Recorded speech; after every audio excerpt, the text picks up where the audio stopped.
is International Pay It Forward Day.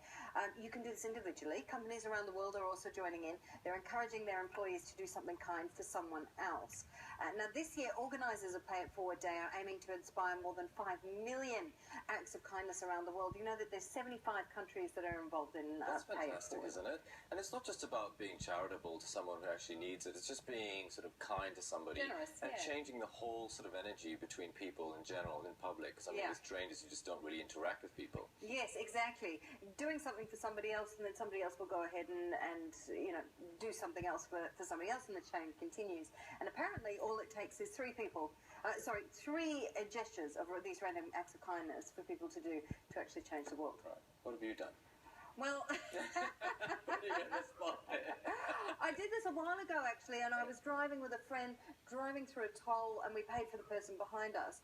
But the person behind us turned out to be a youngish guy, and I think he got so freaked out by what we did, he sped past us looking terrified. Because he probably didn't expect it, right? Nobody ever expects acts of kindness from a total stranger, but I'm sure it was pretty fun for you to do. No, but it was. Yeah, no, it was. It was a lot of fun actually to actually do it. It was a little bit worrying that we thought that we'd scared this poor young kid. But one of our producers, who's asked not to be named, but fantastic person, talking about the fact she was standing in a long taxi queue. She saw a very old couple approaching. She let them go to the front of the queue, but then herself went to the back of the queue, which I thought was absolutely amazing, incredible. That's fantastic.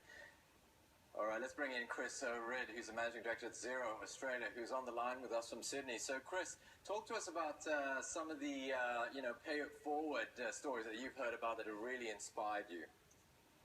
Well, I think the way we approached it, we actually had some staff come to us that were across Pay It Forward. It's been something that's been going for a few years.